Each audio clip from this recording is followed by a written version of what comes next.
Nod or shake reviews. Willie nod or Willie shake. Yeah!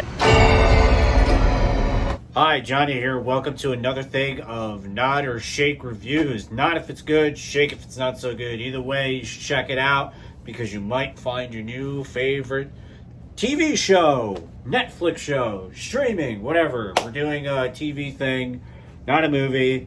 You probably know what it is. Heavy spoilers this episode, so you can watch whether it's a nod or a shake, and then afterwards I'm going to be talking about some spoilers, so I put spoilers on the thumbnail, so if you come at me with like, oh, you spoiled the show, it is your fault. 110% your fault. Anyways, on to the review. Stranger Things, Season 4. Before I begin the official review, I'm selling shirts, nod or shake shirts. I don't have one on me, of course. I can't put it on the YouTube just yet. I need 1,000 followers or subscribers to do that. But it is on my Instagram page. I'll put that information in the description below. We'll have an Instagram where I have it everywhere. NOS_reviews. I will have it in writing as well. So go to my Instagram and then hopefully you can shop from there. I'm hoping to put a discount on the shirts. Apparently I could do that. I don't know. Maybe I need a membership or something. But hopefully I could do that and we can get more shirts. Alrighty, again, this is very heavy spoilers on Stranger Things Season 4. So this is when you should stop watching. If you continue to watch from here, it is your fault if the show gets spoiled. But here we go. Again, I give it a nod. I'm going to be focusing on the last 2 episodes mostly because those are in my memory a little bit more. So, nod. I thought they were very good. Well, the last episode was huge, giant. A lot of stuff happened to the point where it got like, this is crazy. It was just very extravagant. It felt like an event. And I know a lot of people are complaining about the 2.5 hour runtime. I thought it was pretty justified. The last half hour, I think, kind of was like, what are we doing? And then it all kind of, I got it. Which, rant time, I don't understand why we're complaining about a 2 hour episode when we watch this shit back to back to back. I don't get it. That's just people are complaining to complain at this time. Like, people watch this show in a day and go like 2.5 hours for an episode. Huh? What are we doing? Obviously, big nod for playing Master of Puppets. You play Metallica in anything, more than likely, unless you're really stepped in dog shit, I'm going to give it a nod.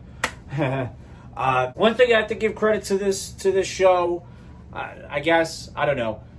When this show is coming back, a lot of articles were popping up of who's going to die, what character's going to die. I don't know. I never saw Stranger Things as a show where people just drop dead like flies. So I think those articles are very unnecessary. I also think we need to stop this mentality of going into a show and going like, who's going to die? It should be, what is the story going to be? There's so many loose threads when they took the hiatus from June to now. But the most frequently asked question that I saw is what character is going to die? Which I'm like, why?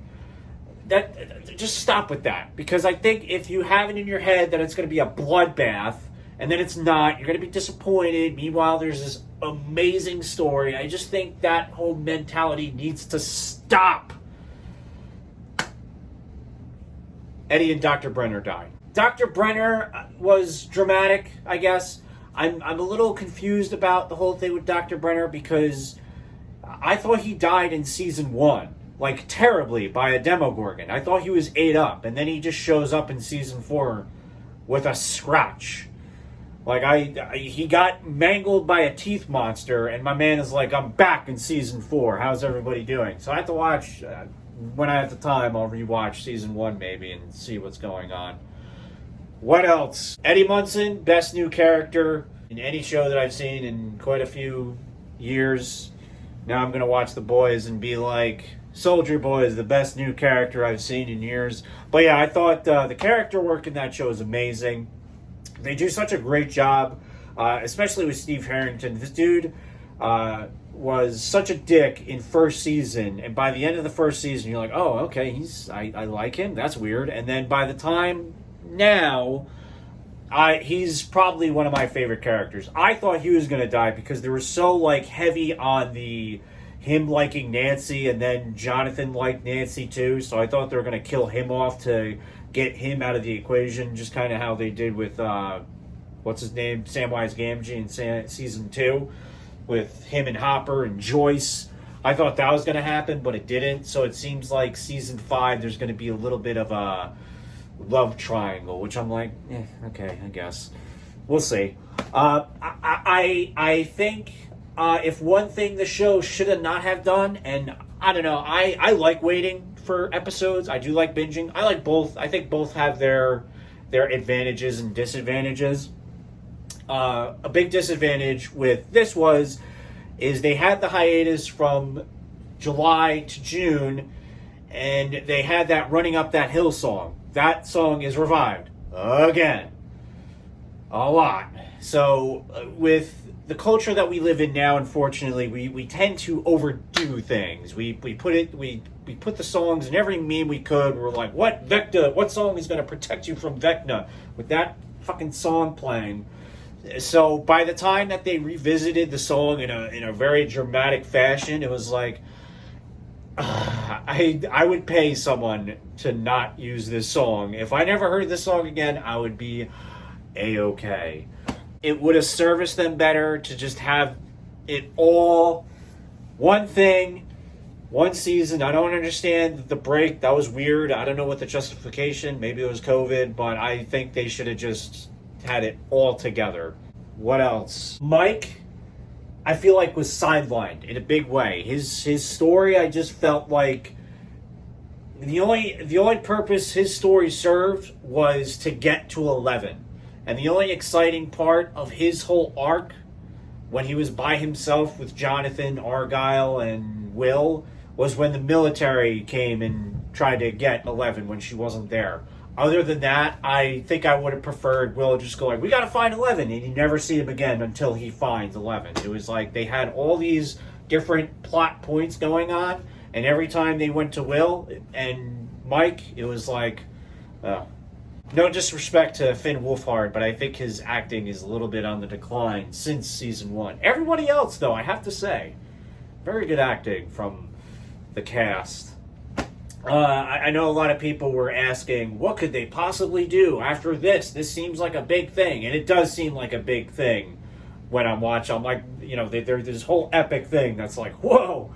I'm like, there's no way they can top this. There's no way that they can fight a bigger threat, and then it happens. So, yeah, you kind of get a path of where they're going. We'll see in 15 years from now, probably. This is basically me ranting. I'm sure there's other reviewers who are more organized and say better words than me, but here you are. Thank you for being here. Again, nod. Favorite episode maybe was 4, and this one, not the 9th one, were probably the bigger highlights. Again, I think, I know this is crazy, but 9 seemed, this episode, again, it was good, but some of it was like, this is really dramatic.